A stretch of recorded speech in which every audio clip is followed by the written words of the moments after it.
Siomra Beag. Ladies and gentlemen, welcome back to Sure Look, Sure Listen, the podcast that takes a pop at culture. Sure look, sure listen. Sure look, sure listen. Sure look, sure listen. Sure look, sure listen. Sure look, sure listen. Sure look, sure listen. Sure look, sure listen. Sure look, Benjamin, we're back, and one thing that you forgot to mention is that we have one of our rare occasions with a special guest host. This week, joining me and Benjamin in the tiny room, it's the COVID-19 coronavirus. Here it is. Here it is. He's here and he's going to help us do some pop culture hot takes. I've never been so glad to be in separate rooms, Michael. Separate tiny rooms. Yes, so that Benjamin, I can't behind the catch your scenes. infection. Behind the scenes, everybody, the tiny room is actually two separate rooms and a lot of editing. But sure, look, we don't have time for any of that because we have to talk about some stuff. For example, Prey has become the most watched film in Hulu history, and was I wrong about it not being any good? I've been praying, Ben, in my bloody convalescence. I've been playing the video game Stray. Very good. You have a couple of choice things to say about the film Madam Webb, including It's Never Gonna Happen. And you've seen the film Dayshift. I haven't. Sure, listen, Michael, if that wasn't enough, and it isn't for a weekly comic book pop culture podcast, we are also going to be taking a look at the legacy of the Sandman comics, Michael. Sandman on Netflix has taken the world by a storm. By Dreamstorm. By one way or another, Michael, it's caused a little bit of debate among a couple of old dusty gatekeepers. It's quite enjoyable. Oh, you love a dusty gatekeeper. I love Benjamin, a dusty gatekeeper, Michael. There's no need to bring people's age into it. Benjamin, Yeah. it's very warm in here. Are you warm? I'm warm. I'm sweating, Michael, but I think you're sweating for a very, very different reason there. At least you're sweating as well. Benjamin, Yeah. people are absolutely loving Prey. Was I wrong about it, Ben? Was I wrong about it? I don't know if you were, Michael. I think, character flaws are character flaws. Go on. And I think a badly written character shouldn't be able to do everything perfectly. Right. Or, sorry, a well-written character shouldn't be able to do everything perfectly, I should say. But, Michael, it doesn't seem to have gotten in the way of the absolute wave of popularity that is taking this by storm. Not a dream storm, Michael. A real storm. Regular common or garden. Common or garden storm. Yeah, so it's become the most watched property in Hulu history. Probably the most watched Predator film of all time. They should have released it in the cinema, Ben. They did for about half a second. Oh, did they? Yeah, it was in the cinema there for 5 minutes. Was it so it can get an Oscar? Yeah, so maybe they can get an Oscar, yes, because if there's one thing we can definitely say now is that Prey is getting an Oscar. Benjamin, I tell you what it won't be getting an Oscar for. Animal special effects. Yeah, it's not getting those, Michael. Those are some PS3 high render graphics. PS3. It's like this girl's having a great time playing Red Dead Redemption 1. On the PS2 Not 2. special Not 2. edition. Benjamin, Yeah. I don't know if I was wrong, though, about this thing where she's born flawless. I've seen a lot of analyses of the film where it's about her learning and learning to overcome it. I still don't see it, though. I have to watch it again. Is it because, Michael, and forgive me, but you've been struck down by the Sodge virus?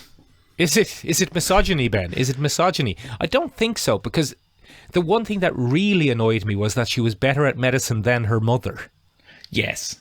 That really bothered me. And it was right at the very start where she said, "You've not put enough orange root in that." And her mother goes, "Yes, I have." And she goes, "No, you haven't." And she goes, "How do you know?" And she said, I just know everything. And her mother says, "Who taught you?" And she says, "You did." So the implication is she was watching the whole time and learning to be better than her own mother at the medicines. How could she be better than her own mother if her mother was the model? Yeah. I don't know, Ben. I don't know. Look, I'm going to watch it again. Benjamin, I'll throw my hands up in the air. Sometimes I'm wrong about things. I've often said that, Michael. I got a t-shirt made that says he's often wrong about that. You don't actually see that. I pop it open behind cons and I just dance around a little bit. You're at the back door of the con wearing a t-shirt saying, "Don't talk to Mick, he's often wrong about things." He's often wrong about things. Benjamin, we were at Comic-Con last week. It was great crack. It was it the banter, as you say, Michael, was 90. I wasn't there.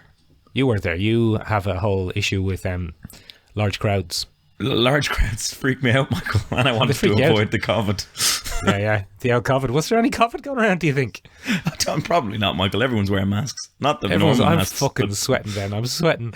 Benjamin. Michael, this is a terrible idea. I'm absolutely sweating. Benjamin, look, sure, listen. Do you have anything else to say about Prey? I really should watch it. Yeah, give it a look, Ben. I should give it a look. I'd like to hear and then we'll have a proper debate. We'll do a third week on Prey. Podcast. I'd like you to watch it, Ben, and I'd like to know what your take on it is, because if you agree with me, then I'll know I'm definitely 100% wrong. Very good, very good. A nice little jab at me there towards the end. Ladies and gentlemen, I feel a little bit better about making this joke now. If you hear a large thud at some point during the podcast, Michael has collapsed in a sweaty mess. And that will be the end of the podcast. Yeah, that'll be the end of it. There'll be no more podcast because we'll be in COVID hospital. Benjamin! Yes, the special COVID hospital. Speaking of my convalescence, Ben, we don't often talk about computer and video games here. We don't. We should. We should. And because, Benjamin, a new bloody game has... I don't know, maybe it's just me, but it seems to have taken the world by storm, Ben, to the point where even you've heard of it. Yes, I've heard of Stray, Michael.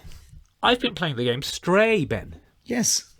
And in Stray you play as a little kitty cat, a little ginger kitty cat. Michael, if ever there was something that would pique your attention... Yes, go on. It would be something where you could play as podcast cat Ed. Yeah, you should be just playing as Ed. You're just playing as Ed, Ben. You're going around, you're having a sleep, you're knocking things off a shelf, you're jumping about the place. But what's...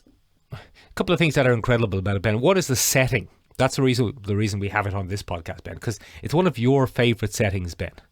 Yes, it's a dystopian future without humans.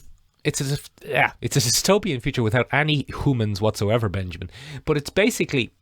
If you imagine, Ben, that any sort of cyberpunk you've ever seen, one of your favourite genres, Ben, cyberpunk. I love a cyberpunk. And cyberpunk is often like the decline of a civilization. Yes, it is. Right? So it's like, oh, this once great civilization is in a gross and horrible decline, and everyone's grubby and living in gutters, and it's horrible and neon and awful. But, Benjamin, Stray goes a little bit further, and Stray is a post-apocalyptic cyberpunk. Not pre-apocalyptic. Not a pre-apocalyptic cyberpunk. It's not heading towards it. Stray is the world of Blade Runner when it's hit the tipping point and become completely awful and unlivable, except to cats and cute robots. Nice. Yeah. Incredible stuff, Ben. But the really interesting thing about it is how much it's caught people's imagination. Okay, go on. Tell me a little bit more because there now. It's quite a small game. It's only a couple of hours. Yeah. It's tiny. It's only a couple of hours. It's incredibly linear. It's kind of story-based. It's not a heavy action game or a puzzle game or anything. It's a story game, a walking simulator, if you will, Ben. But instead of just walking around, you're a little kitty cat. Yes, you're a little four-legged furry friend. But for some reason, it's really caught the gaming public's imagination, Ben. And it's doing absolute gangbusters. Is it? Absolute gangbusters, Ben. It's going to be winning Game of the Year awards for this little linear story. And Ben, there have been small indie linear story-driven games for as long as there have been games, Ben. Yes. You've heard of Journey, Ben. I have, Michael, about the little floating lady. Yeah, she's having a little float around a little desert. Having a little float, yeah. So, I mean, the tone, obviously, and gameplay are very different, but the genre is nearly, in my opinion, the same. But they were always just indie hits. And for some reason, this has become a massive mainstream smash. The internet loves cats, Michael. That's what it is. You're right. You're bang on the money, Ben. Yeah. The internet loves kitty cats. Anyway, that's what I've been playing, and I've been thoroughly enjoying it. I tell you what, Michael, I've had a look at a few playthroughs. I've had a look at a few, I've had a look at a few Game With Me videos. Oh, yeah. I know they're called Play With Me videos, but I feel awkward saying that out loud. Yeah. Since the incident. Since the incident, I'm still scarred mentally and in other ways as well. Bless, I'll never recover. I'm like a little Morpheus trapped in a jar. At least I don't have COVID. It could be worse. But Michael, I tell you what the setting struck me as. There was an absolute, I think there might be something deeper at play here, Michael, in that humanless kind of post-apocalyptic, I'd say mildly Asian-based culture. Yeah. There's a noodle shop. Tokyo streets, noodle shops, that kind of thing. I tell you what it struck me as, Michael. Go on. In 2021, I read a wonderful little, once again, post-apocalyptic book, Michael. Called A Psalm for the Wild Built by Becky Chambers. Psalm. Yeah, as in a biblical psalm. Say the author's name again, Ben, because I talked over you. Becky Chambers wrote this particular one. And A Psalm for the Wild Built is a wonderful little book. And it's based in a post-apocalyptic world where the society we knew collapsed. And it was very much like our own. It was a technological marvel. But then the singularity took place, Michael. Oh, yeah. And what happened was robots didn't rise up and wipe everybody out. Robots opted to leave humanity behind. So, that makes sense. Basically, through our consistent destruction of the environment, there are large chunks of the planet that are uninhabitable. Due to radioactivity or mutation in the undergrowth, that kind of thing. Like, there are lots of things that make them uninhabitable. So the old robots went and lived in those places where humans couldn't come. Very good. And society is forced to kind of return to a very simplistic kind of analog universe where technology is no longer an option for them. And the reason that they use the term wild built, Michael, is that the robots slowly develop their own culture and society, and they're very much nomadic robot people, and they wander around. It's a fascinating book, but it's also intensely hopeful, Michael. And it was a big old hit in 2021. And I think when we look at that, what we're getting is an element of solar punk, which we've talked a little bit about on the podcast, Michael.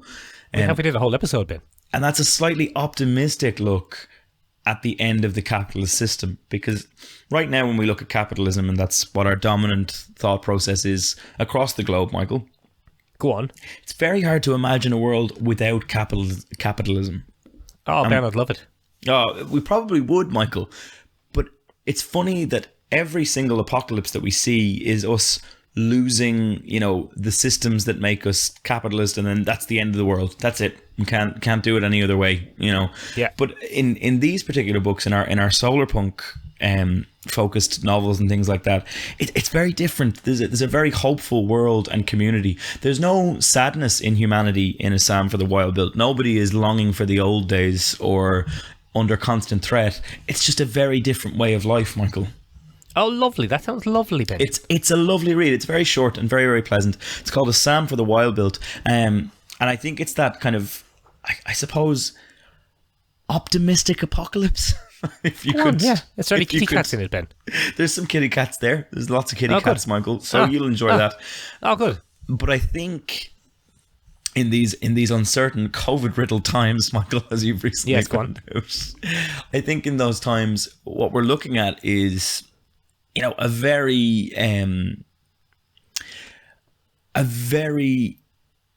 big need for escapism. People don't want climate anxiety. People don't want green guilt where we're like, oh, we're killing the planet, it's all over, we're never going to survive.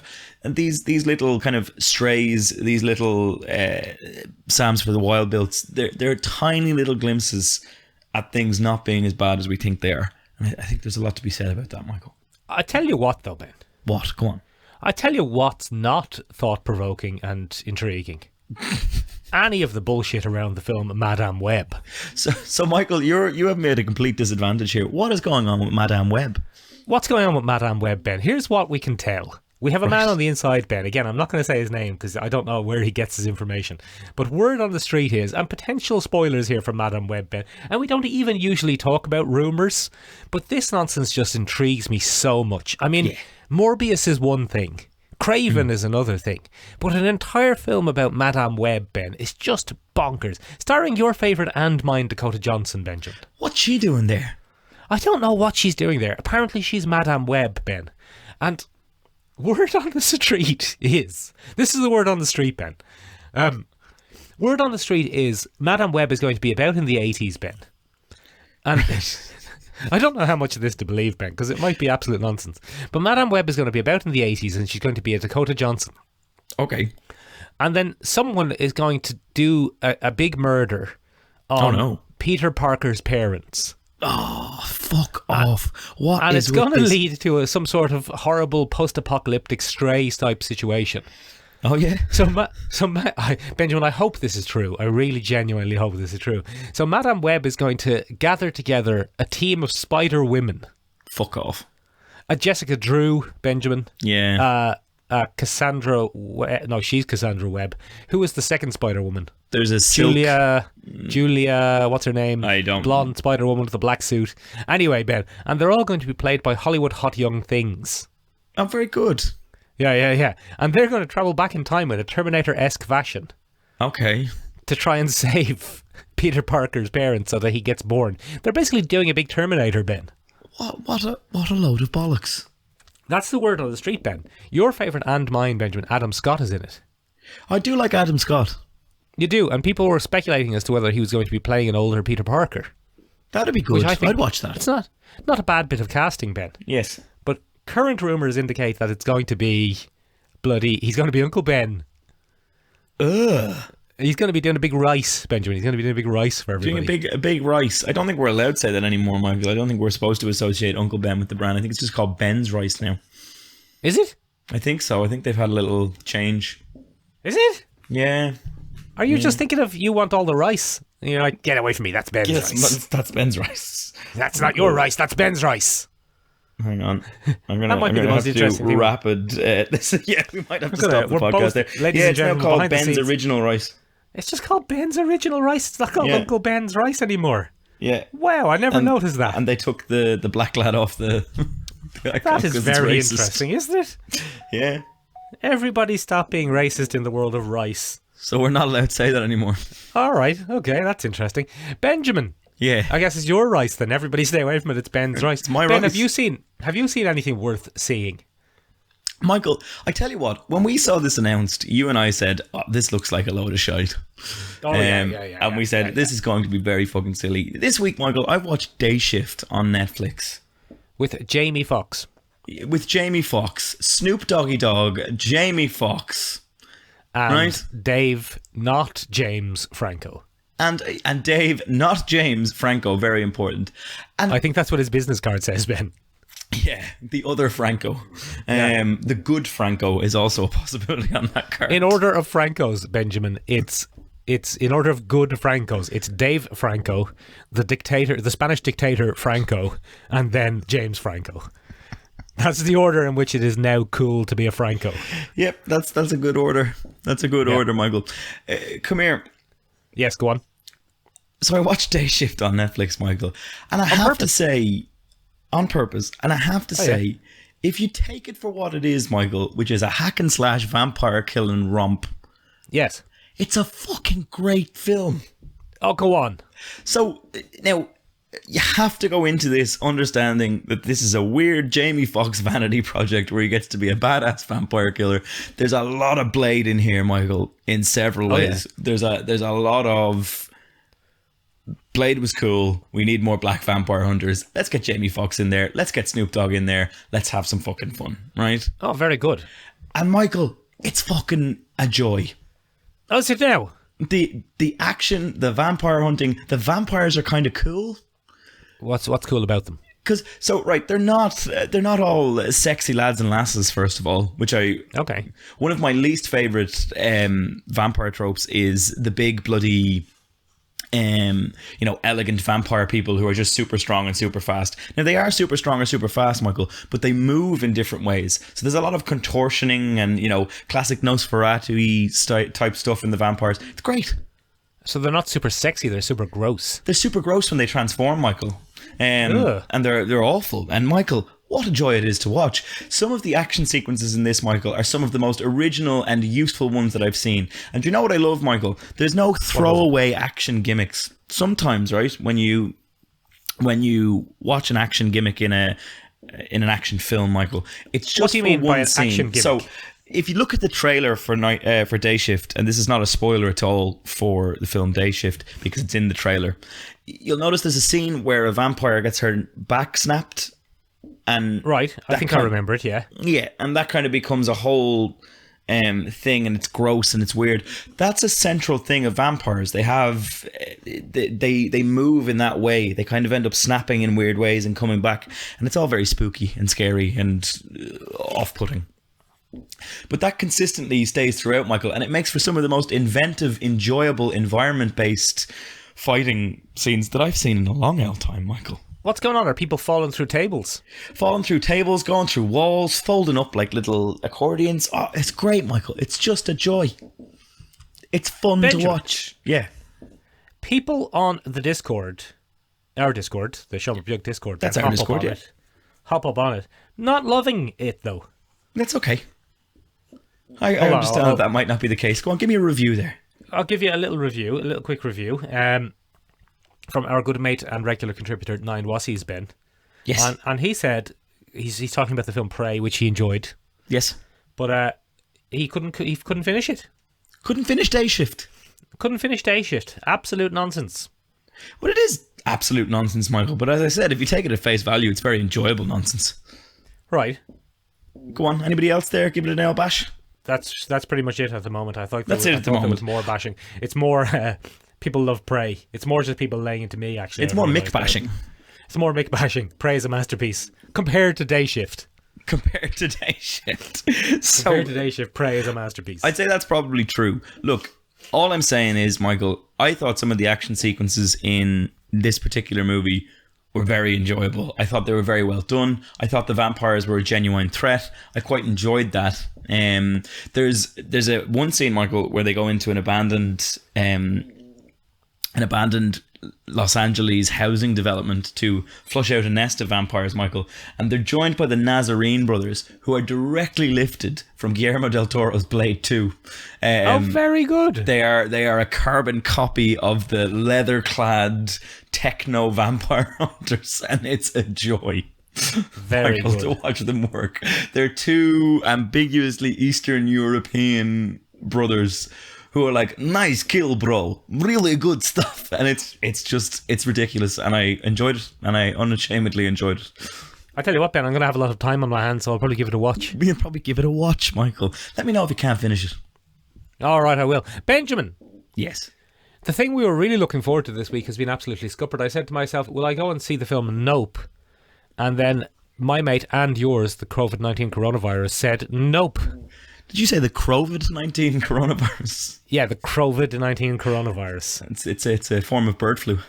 It's mutated, Benjamin. I'm turning into a half man, half raven. That'll be good for what's next on the chopping block there. But nope, we didn't get to see Nope. I didn't get to see Nope, Benjamin, and both of us have forgotten to watch I Am Groot. I don't think it's aimed at us. Is I Am Groot aimed at us? I don't know, Benjamin. Is it canon? Whether it's canon or not, we'll decide whether I'm going to watch it. Are they just doing this, Michael, so that Groot grows up for the next... I don't think he's going to grow up in it. I think because he's already a teen, and this is back to baby Groot. Okay. Yeah, Benjamin, I don't know if you saw the leaked trailer for the Guardians of the Galaxy Volume 3. I didn't. Well, I don't know if you saw it, but Benjamin, in that, Groot is bigger again. He's kind of like a young man now. Oh, he's a strapping young man, is he? He's a strapping young fella, Ben, with a big angry face on. Sure, he's grown like a tree, that young fella. Exactly, Benjamin, but faster probably, because trees not that fast most of the time. Quite slow, Michael. Quite slow. Yeah, notably slow trees. Yeah. Benjamin, I was on the Blasket Islands. Yes. Have you ever heard of Peg? Yeah, the play Miserable by John stuff, B. Ben. Keane. No, the book by the Lady Peg. By your one peg. By your one peg. Miserable stuff, Ben. No crack at all. I tell you what, don't live on the islands. The Blaskets probably wouldn't be my number one holiday destination choice. Absolute miserable stuff, Ben. Everyone was miserable there. All the time. This little bit of Blasket bashing brought to you by the Michael and Benjamin's podcast, now known as the Sure Look, Sure Listen podcast, Yeah. and we'll have to rebrand again now so that we're not done by Port Fulcha. Yeah. OPW will be after us, Benjamin. Benjamin! What a weird issue you've taken with the Blaskets. No, the Blaskets themselves are lovely, Ben. Just everyone who was living there was miserable. Horrible, miserable place to live. Yeah, God almighty. Benjamin, is all Irish literature just misery? That's all it is, Michael. From start to finish. I've studied a lot of it. Anytime our lads write something down, it's just pure misery. But then Americans eat it up and they're like, oh, yeah. Oh my God. I'd love to go over there. That sounds like so much misery. Oh my God, my grandparents would have suffered on this island. Yeah, that was some incredible scenes of suffering on the island, Ben. Hey, Benjamin, Dad, what are we doing? Dad, you know the way your dad beat you all the time? It's because he was miserable because he came from the Blaskets. He had to swim 30,000 miles to get to New York. To get to and then school. he got his name wrong. Benjamin, Yeah. what are we doing? What are we talking about? So, Michael, the other thing that's been taking the world by genuine storm and causing a lot of divisiveness, A Michael, furore, Ben. also known as division, if you want to use the correct noun forms of things. No, divisiveness is also a word. That's Oh, fine. thank Christ for that, Michael. Yeah, I always yeah, fear that's fine. grammatical error when I'm on the podcast with you. No, you work away, Ben. You say whatever you want. And then you'll correct me off mic later on. Yeah, very good. Yeah. Very good. Perhaps I should clarify and say that I really don't look forward to the post-podcast review. A real drubbing. I give him a real drubbing every week. I just have a little notepad here. I have a little notepad where I've written down everything he said that I've taken issue with, and then we make him read through it, and he has to whip himself with a thistle reed every time he gets something wrong. That's the real reason that Michael was on the Blaskets this week. He was picking up new techniques for post-podcast reviews. Post-podcast misery. I'm going to have to sit on the Blaskets and Yeah, write you have to out sit on the Blaskets. my Try and find some grammatical shade, mistakes. Ben. Find some shade in 32-degree heat, Benjamin. Benjamin, have you ever seen the top of my head? Yeah, there's not a lot The going top of on. my top of my head shouldn't be pointing at 32-degree sun. It should Crazy not. stuff. Absolute insanity. Should not. Anyway, come here to me, Michael. The other thing that's causing a lot of division on the interwebs is bloody Sandman on Netflix. Benjamin, I've seen some of it and I like it. I've seen some of it as well, Michael, and I have to say, dead pleased. Very good stuff. Yeah. It's great stuff, yeah. I'm loving every minute of it so far. And I didn't think I would, Michael, because notably I attempted the Sandman audiobook drama on Audible and hated it. Absolutely. Yeah, well, hated I mean, it. making an audiobook of a comic is an interesting choice, isn't it? Yeah, it's a bad choice, Michael. Famously visual medium. Also, Sandman being one of the most famous for its visuals. Yeah. Benjamin, what even is a Sandman? Sandman is a 1989 comic, Michael, from one Neil Gaiman. Oh, yeah. Yes. And Michael, to say that this is, we say this a lot on the podcast, Michael, but this really is the comic. Seminal, Ben. Seminal. Full of semen. And full of semen, Michael. And what I mean by that is, primarily, it really made people take comics a little bit more seriously. That's what it did. It made people step back and go, oh, hang on. This isn't a Sunday comic strip. What the fuck is this? This isn't Spider-Man just doing a big flip and a big kick. What is this? It's like, there's no webbing here. There's no X-Men. What is this? Where are the X-Men? Where Where's are Rogue? the X-Men? Where's Rogue? Where's a Southern Belle with a can-do attitude? I think there might be one. There probably is, yeah. There's a lot of interesting characters in there somewhere. There's definitely one. So it ran for 75 whole issues, Michael, and you could probably argue, Michael, not one of them missed. Yeah. Okay. Not all of them were as spectacular as the last. You know, some of them, there's a natural up and down to it, Michael. I think if we were to argue volume 1 of The Sandman, which is often collected as Preludes and Nocturnes, Michael, is probably a very deceiving introduction to the Sandman universe, because it develops into something very different. Yes, Preludes and Nocturnes is definitely the most kind of plot-driven and the most superhero-y. The most superhero-y, Michael, because they were still trying to tie it into, you know, the DC universe and giving Yeah. You've got John Constantine in it, Benjamin. You've got bloody the Martian Manhunter. Yeah, he's in there for some reason. Yeah, he's in there quite a bit. And Benjamin, it's the most kind of... It's setting up a mythology, isn't it? It's setting up a world. It's the most, not only the most comic booky, but also the most Alan Moore-y. Yeah. Dr. Destiny, Ben, in particular. And, you know, we might be getting some spoilers here for the TV show. We'll probably have to launch a big spoiler notice from here, because it's almost impossible to talk about a comic that came out 30 years ago? 33 years ago.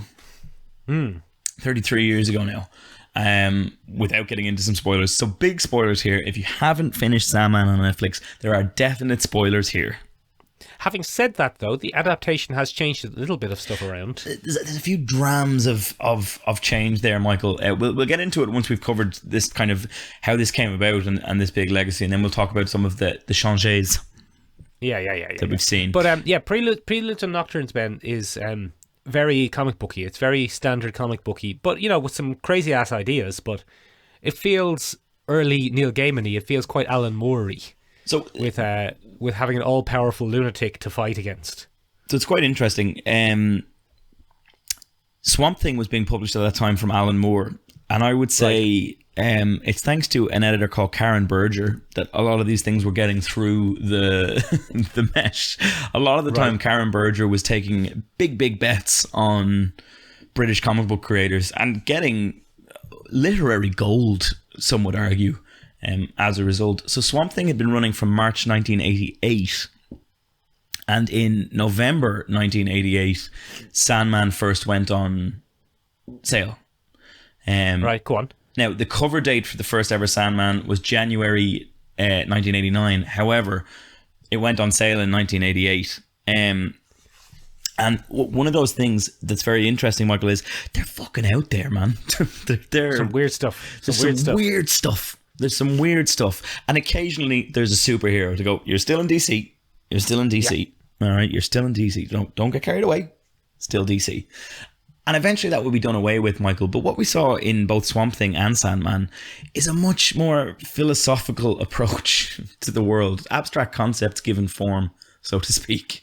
And more than that, Michael, a very, very serious horror tone. A very serious horror tone. When the original Sandman was published, the poster that was used as kind of placement in lots of different comic books was I will show you terror in a handful of dust. Okay, that was the tagline that went with this. And then the tagline for the Sandman was, he controls your dreams. Right. So when this was originally sold to us, Michael, what we were looking at was, this is a horror comic. This is going to be weird. This is going to be intense. There it is on the screen there, Michael. I've shown you now the little example. Oh, great stuff. There he is. Look at him. Very scary. What's he doing? He's got big red eyes, Michael. Oh, so spooky. So spooky and frightening. Sandman would never have big red eyes again. No. He has white eyes for the rest of the series. He only has those little red peepers, Michael, for a promo image. It's very interesting. Oh, very scary, very spooky. Is that a bit of mixed media, Ben? That's it. It's probably a little bit of mixed media. I'm sure Dave McKean got his hands on it at some point, or one of the lads, Todd Klein, Mike Dreikenberg. One of those fellas. They were real good at that. But the same was true of Swamp Thing. Swamp Thing was a big old horror comic, Michael. And that's what was being worked with. So we were introduced to quite a few of these characters, Michael, in Swamp Thing. For example, Dream is there in Swamp Thing at one point. Is he? What's he doing? Having a rest. He interacts with John Constantine for some reason. And it gets pretty interesting from there, Michael. So there's an argument to be made that Alan Moore and Neil Gaiman were having a little bit of a chitty chat. Right, go on. And they did some of these overlaps to promote the new character, obviously. So Sandman does make an appearance in Alan Moore's Swamp Thing. And Matthew the Raven's backstory is covered in Alan Moore's Swamp Thing. Oh, is that right? People are loving Matthew the Raven. So Matthew the Raven is given his second chance at life as a Raven by the Sandman in Swamp Thing. So it's quite interesting. But originally how all this came about, Michael, was through Neil Gaiman going to the wonderful people over at DC and suggesting a reboot of the 1974 series of The Sandman. And that was written by Joe Simon, Michael Fleischer, and Jack Kirby was the artist on that one. And I think I've heard of him. Yeah, Jack Kirby. Yeah, he's doing one or two things that you might have heard. I think I've heard of him. Yeah, he's done one or two things that you might have heard of. So anyway, what happened there, Michael, is the original Sandman was a superhero comic. Yeah. He could shoot sand at you. He not quite, but it was set in a weird world, Michael, where we encountered a whole host of characters, Michael, that were gently referred to as the Dream Stream. And that was Brute, Glob, Cain and Abel, and Sandman himself. So this was a superhero comic. No, not Kane Marco, the Sandman. No, although that is very confusing now that you've said it out loud. Yeah. He killed Uncle Ben, I think. He didn't. No. We're not Not the allowed to say rice. that. We're not allowed to say that anymore, Michael. No. Uncle Ben, the character, not the rice. Rice Man. Yes, he. Benjamin, that would be awesome, wouldn't it? Like if you had a kind of Kane Marco-esque Sandman character, but he was made of rice. He was made of rice. That'd be awful. Imagine being pummeled to it'd be death by horrible. rice. Yeah, just get beaten to death by a big hand made of rice. No, thank you. No, thank you. All right. Anyway, what happened was, Michael, Yes. a lot of those characters from 1974, we saw the original Cain and Abel, Michael, especially Cain. He would interact with very popular DC characters like the Spectre and the Mystery Stranger. The Phantom Stranger. The Phantom Stranger. And they would often take part in House of Mystery, which was DC's kind of flagship mystical horror title, I guess. Weird spookily wookily stuff going on. Weird spookily wookily stuff. And one of the big series where Kane was given a reason to shine for no reason other than they felt like including him in a story is a very bizarre Batman story where Batman goes to Ireland. Oh, Batman's going to Ireland. What's he doing? Is he finding a leprechaun? No, so Batman's going to Ireland for a little bit of R&R. He's been run down in Gotham, and Commissioner Gordon buys him a ticket to travel on the ferry to Ireland. Batman, not Bruce Wayne. Batman. The ticket says the Batman. The Batman. One ticket for the Batman, and he goes on a ferry to Ireland in his the Batman costume.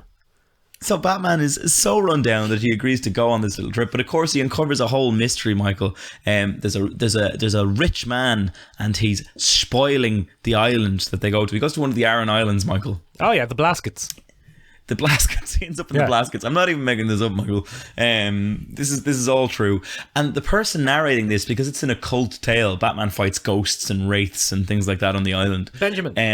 Does he get sunburned on the top of his head? He doesn't. He's wearing a cowl, Michael. Oh, that's a good idea. So the next time you go to the Blaskets, we'll get you a bat cowl. Oh, thank you. And that'll sort that out. So what happens is, Michael, those characters are all established, and originally Neil Gaiman proposes a treatment for those, and Karen Berger catches wind of this, and she says, actually, you can go ahead and do it. And Neil Gaiman, was surprised at this, and he asked, what's the catch? And Karen Berger apparently said, we'd like a new Sandman. Keep the name, but the rest is up to you. So that's how we got those first couple of issues, Michael. And we do actually meet Brute and Glob and the original Sandman in the Sandman comics, except they're not what we imagine them to be. It's later revealed that they're stuck in a kind of meta wee Granty M universe and just trapped in a loop of endless sleeping horror. Gross.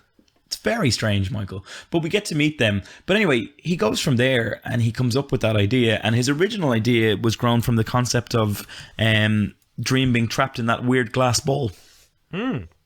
That's a very striking image, that glass ball image. Oh, so strong, Michael. One of the great strengths, I think, of the Netflix series is they've paid very close attention to those panels. Benjamin. And they've mimicked a lot of those. Benjamin. Yeah. I would say, Benjamin, I'm older than you, as you know. You are, yeah. And I was just about old enough to be around while all of this was going on. But, I was between 9 and, 15 years old. And I just wanted to see Spider-Man lepping around. That's all you wanted? I didn't want any of this horrible, globbly wobbly, mixed media, spooky men doing philosophy nonsense. Yeah, why would you? I didn't want it, Ben. So You're only a young fella. I was only a young fella, Ben. I just wanted Spider-Man and the X-Men, Ben, and maybe a little bit of Captain America if you were having some yourself. No. Exactly, Benjamin. So I ended up reading the Sandman, the original Sandman, in what I consider, Ben, the seminal form, the ultimate form that they. Oh, here we go. I think that this is the best way to read it, and the best way to read Sandman is reading the 10 original trade paperbacks. Yes. Because, Benjamin, they do some weird shit. And they're almost like a director's cut, those 10 paperbacks. The originals. The original 10 paperbacks, Ben. I'll read the names of them because I'm looking at them here. Preludes and Nocturnes, Ben, which we've talked about. The Doll's House, which was my introduction to Sandman. And the Doll's House is where a lot of the really cool stuff, Ben, happens, including the convention of serial killers.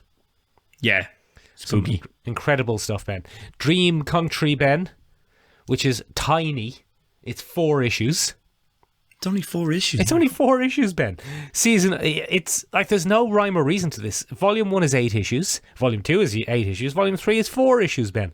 Because this predates the modern era of comic books where you plan your comic out in 6 or 8 or 4 issue arcs, knowing you're going to break them up into paperbacks. So Neil Gaiman didn't. He didn't do that. He didn't do it, Ben. So, for example, Season of Mist, Ben. That's the one where he goes to hell to find his lover that he condemned to hell. My favourite of the Sandman story arcs. Very good, Benjamin. That's issues 21 to 28. Right. The next collection is A Game of You, Benjamin. Oh, yeah. Which is about a lady, a New York divorcee who's living in dreams, Ben. She's stuck there. She's stuck in her own dreams, but that's 32 to 37. That's a lot. But that's 32 to 37, Ben. Where did 29, 30 and 31 go? Where are they? They're in the next one. Because... out of town. See what I'm saying? It gave Neil Gaiman and, I suppose, the editors at DC an opportunity to kind of rejig the way they wanted the story to be told. And I think it's the better for it, personally. I think it's probably a pretty smart move, Michael. Why not? Exactly, Benjamin. Because it gives it a bit more flow. It would be very... If you took the 75 issues of Sandman and you split it up into 6 issues volume 1, 6 issues volume 2, 6 issues volume 3, you would be left with absolute nonsense. You would. Yeah. Absolute, complete and utter nonsense, Benjamin. So my advice to you Benjamin Colopy, and the listeners who haven't read Sandman, and that's a bit of a stretch because I'd say if you're listening to this podcast, you've probably read Sandman. But if you're going to be reading Sandman for the first time, that's how I would do it, because that's how I did do it, and that's how I ended up loving it. Yeah. One of the first purchases I ever made with a proper paycheck, Michael, was the complete collected 1 to 10 set of those exact comics. Oh, very good. Those trade paperbacks. I bought them in a little edition. They went for €98 on Book Depository, Michael, for the whole 10. I went, yeah, that's what I'm getting. I'll have those, please. I'll have those. I'll have some of those.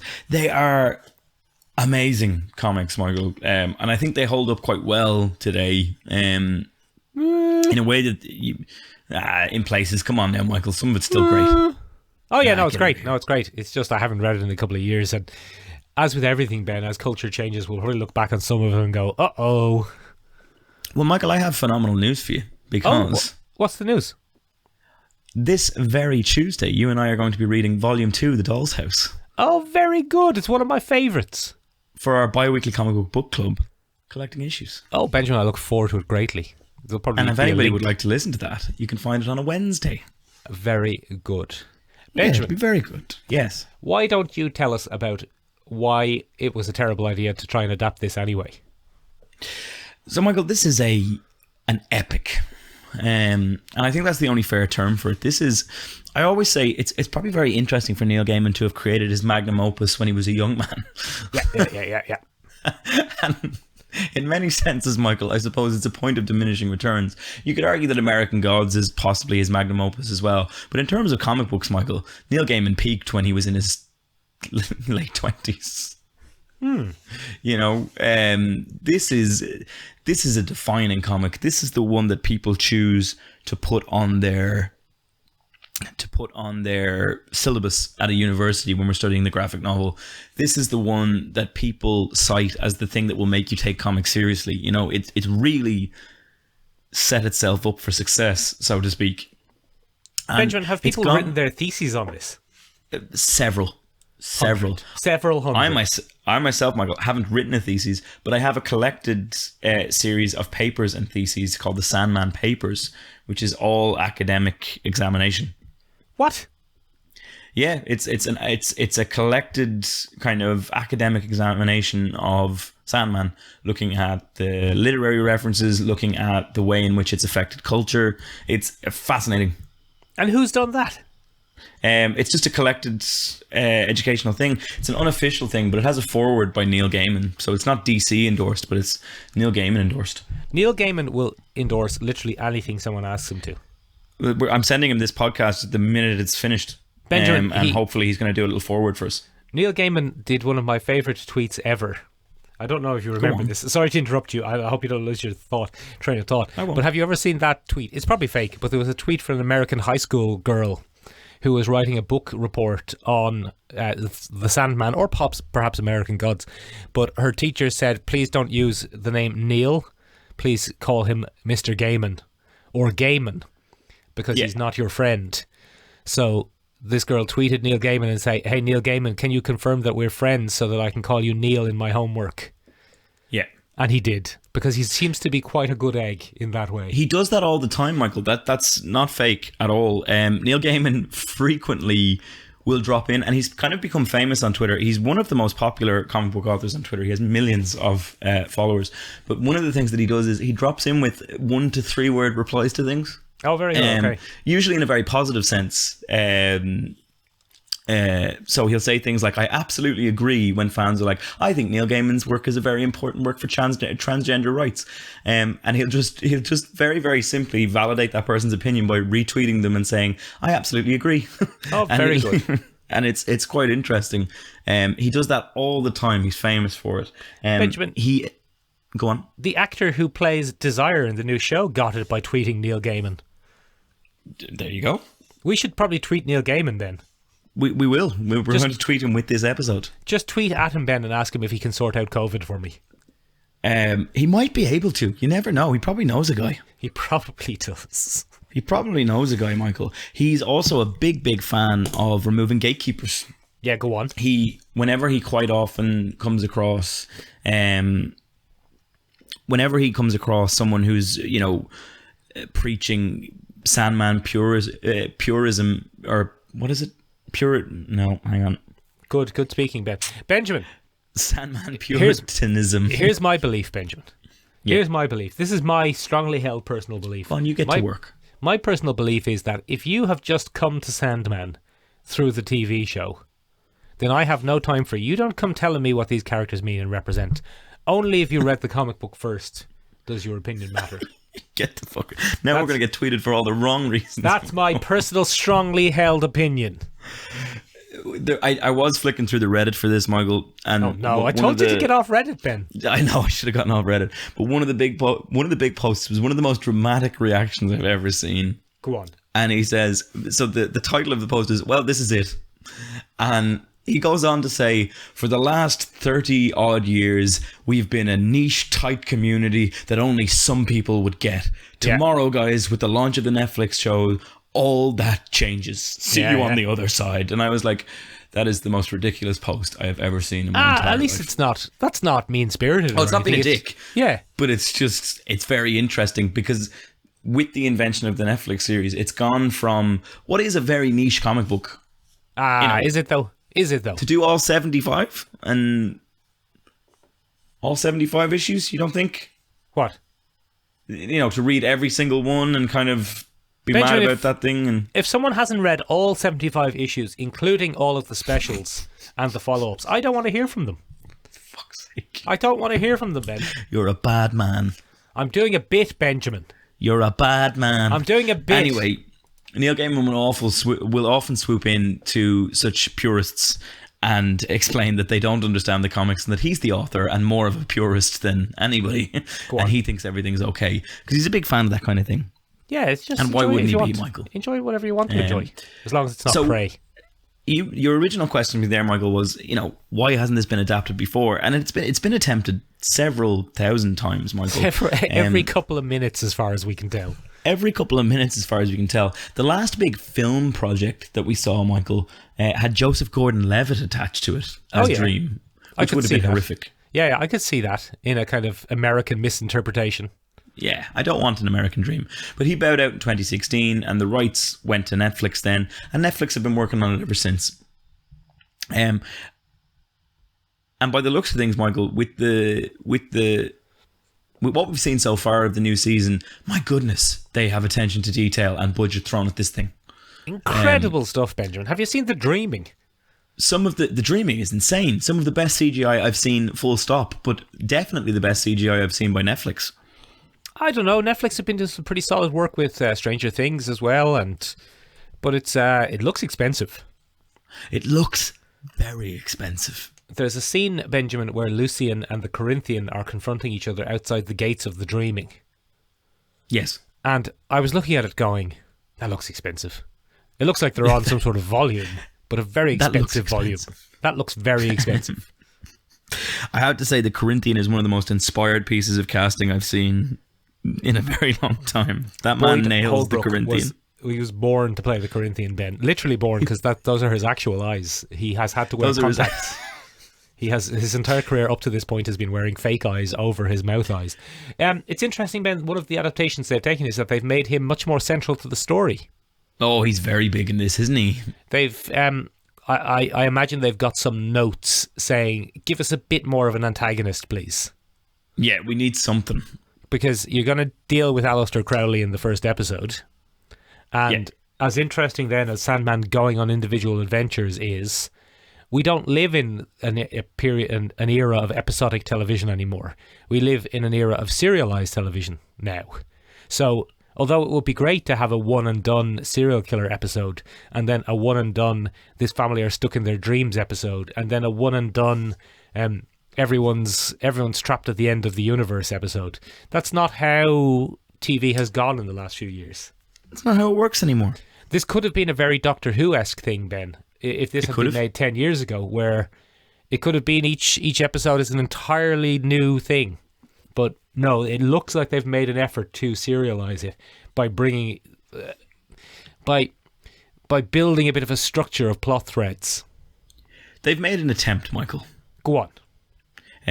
So it's pretty interesting. Like, what we're seeing is certain characters being given a lot more screen time. Boyd Holbrook being the most obvious example. Seeing a bit more of the Corinthian is great, in my opinion. I quite enjoy seeing the Corinthian. The casting overall here, Michael, pretty spot on. Great stuff, Benjamin. You were saying to me, though, off air, that you didn't like how some of them had been race and gender swapped. No, you see, I didn't say that to you, Michael, and it's very clever that you said that. So there's been a lot of... it's very clever. You got me again. Well done. You were on your Reddit again. Your Sodge Reddit. There's been a lot of gender swapping and a lot of... I don't think you can say race swapping. Can you say race swapping? Can you? I don't know. Can you? I don't know. But there's been a lot of that going on, Michael. And of course, naturally, Michael, the internet has lost its mind. The internet's so stable, though. Everyone's cool. Oh, everyone's doing well on the internet. Everyone's very mentally healthy. Come here to me, Michael. I found some of them. So would you like to listen to some of these now? Not really, no. But go on. For the sake of content, I don't want to hear 5 out of 10. Over half the characters are gay. Why? That's the title of the review. It's all caps, as one would expect. Yeah. LGBTQ should have been labelled as a genre for this show. I think there is an LGBTQ genre, by the way. I think there is on Netflix. Yeah.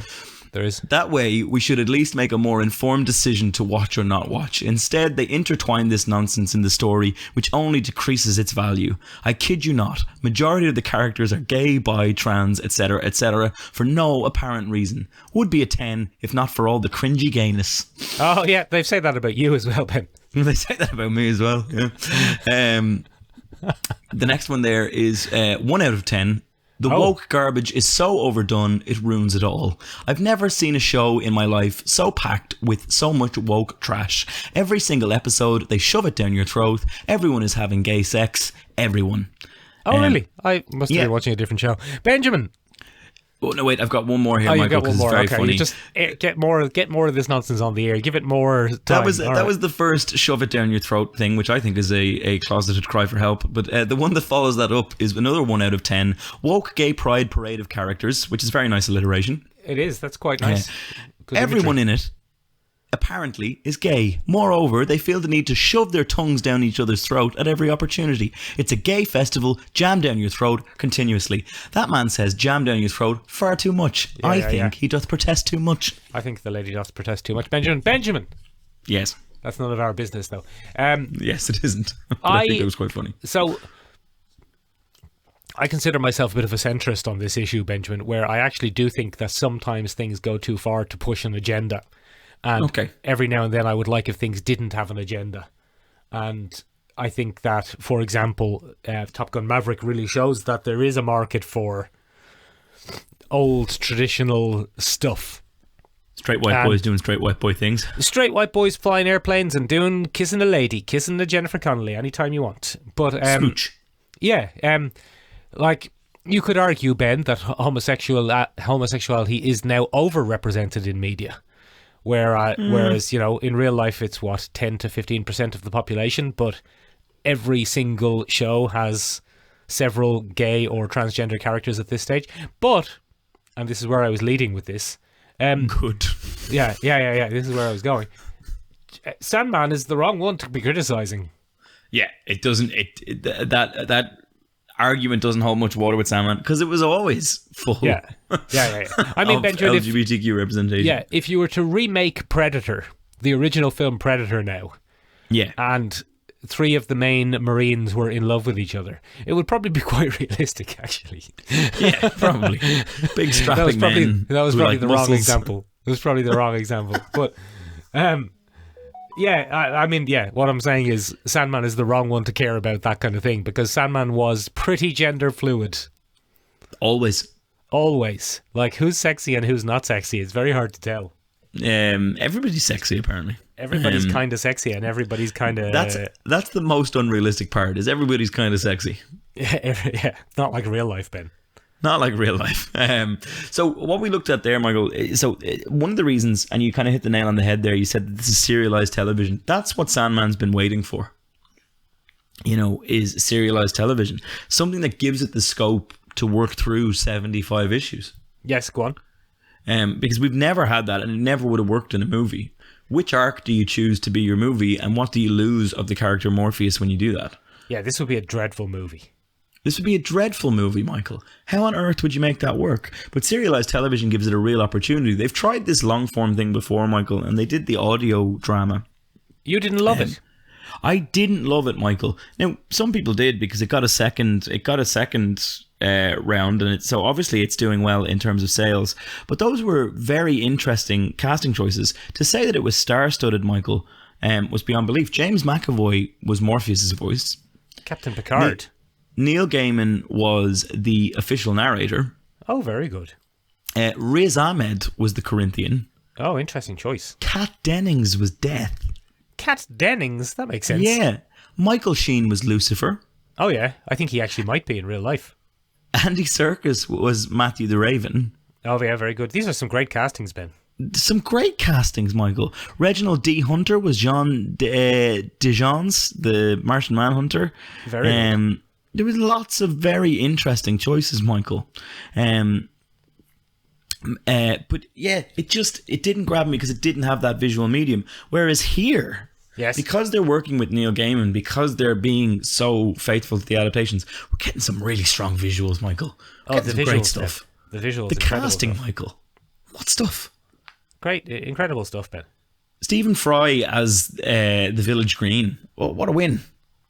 I thought you had a long-running grudge with Stephen Fry. I love Stephen Fry.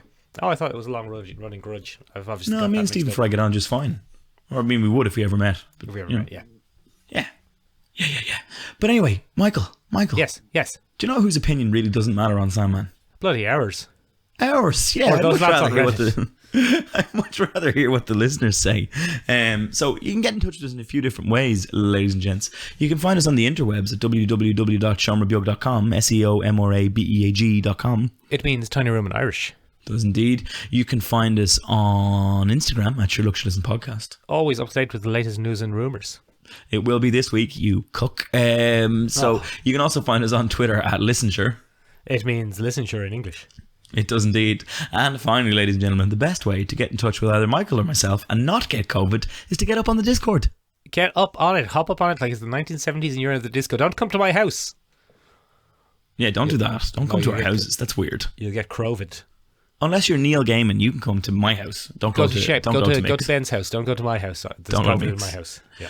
Come here to me. Ladies and gentlemen, if you haven't had enough Sandman this week, you can actually check out our other podcast, Collecting Issues, the bi-weekly comic book club, where we'll be taking a look at Sandman Volume 2, The Doll's House, this very Wednesday. The best volume, in my opinion. The best volume, in Mick's opinion. Sure, ladies and gentlemen, that's it from us. I'm off to go have a little snoozle and some dreams. I'm going to have a little dream or a little nightmare about being very sweaty.